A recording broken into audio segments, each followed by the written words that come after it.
Hi, everyone, and welcome back to Rough Rider, where every week I talk writing, self publishing, and living in a barely literate society. Today I'm going to be talking about some everyday things that you should include in your sci fi or fantasy novel. So, when you're writing sci fi or fantasy, it's really easy to end up focusing only on the big picture. But if you want to do some really effective world building, you're going to have to start small with the little details that are really easy to overlook. These are the little things in everyday life that we tend to overlook or take for granted. But if you incorporate them into your novel, then it'll create a much deeper sense of realism. So let's get right to it. One everyday thing you should incorporate into your novel is food. So food is such a basic part of everyday life that it's really easy to just go without mentioning it. Obviously, your readers are going to assume that your characters eat and drink, like that's obvious. But who's to say that they're eating or drinking anything that is familiar to us? It might be reminiscent of something we're used to, but it's more interesting if you give them a traditional cuisine that is native to your fictional universe. You know, in fantasy, you'll see them eating medieval style meals a lot, roasted meat, potatoes, bread, things like that. But wouldn't it be more interesting if you showed some contrast between our world and then the stuff that they eat? You don't have to go into the fine details of any particular recipe, but if you just mention that there are certain staple foods that they eat that are fictional, that just makes it a lot more interesting. Like in some of my sci-fi short stories, I mentioned various alien dishes that are commonly eaten in certain parts of the galaxy. So I mentioned like telk soup. I mentioned this a bunch of times, like in different stories to kind of create some continuity there. But I just give like a short little description that it's like slimy greens, basically. Even if you're only mentioning these things in passing, I just think it makes it a lot more realistic and a lot more interesting than just saying like, oh, they ate like a sandwich or something.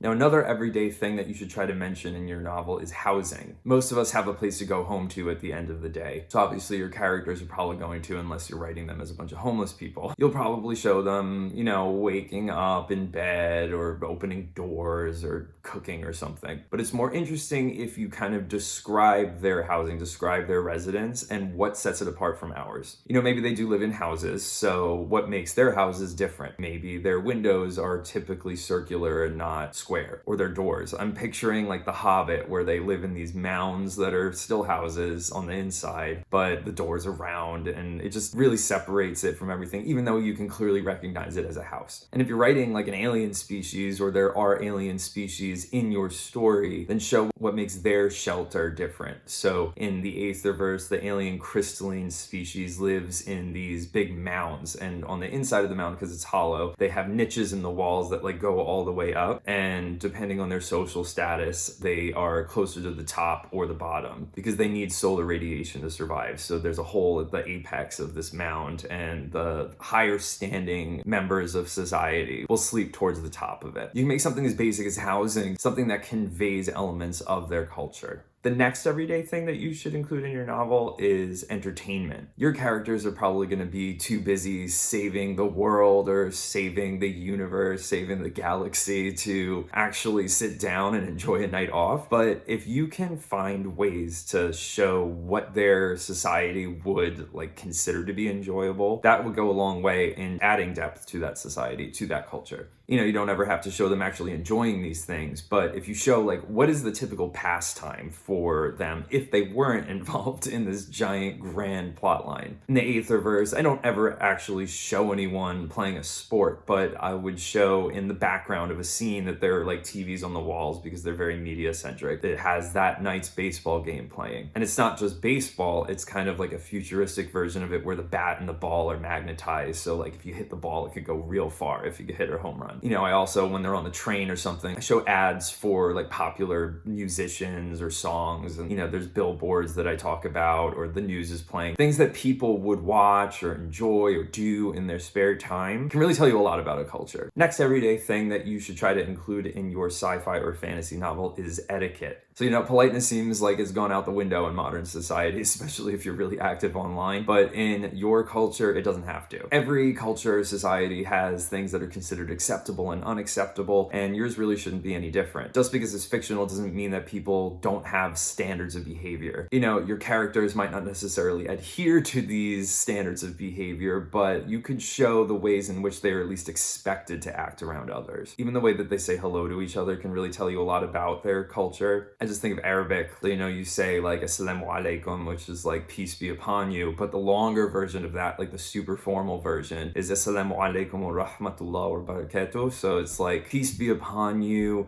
and God's mercy and his blessing. So like you could see that their religion really plays a big part of their culture, even influencing their everyday language. And there's things like in Arabic, like you're talking about someone who's died, you would say like Allah yarhamhu or like Allah yarhamha, like to mean like God have mercy on them. Like it's polite to say that after you mention the name of someone who's died. These are little basic things that tell you, okay, religion matters a lot. God matters a lot to these people. So in your fictional culture, you can do the same thing. Also, if you do show what standards of behavior are expected, you can contrast anyone who's kind of like the rebel that doesn't really fit in with the way culture expects them to behave. It'll make their rebellion even more interesting because it's not just like, oh, they were rude. It's like, oh, they don't even observe basic standards of etiquette. They don't say such and such after bringing something up. Like keep bringing Arabic up again. Like after you compliment someone, you should say like mashallah, so that way they don't think that you're giving them the evil eye. So like that's a way to show, oh, I'm not like showing jealousy that is going to be some sort of supernatural curse on you. But then if your rebellious character doesn't do that, then it's like, ooh, look at that. Like they're doing things that are sort of taboo. Now, another everyday thing that you could incorporate into your sci-fi or fantasy novel is holidays. There's an endless number of holidays that are observed around the world,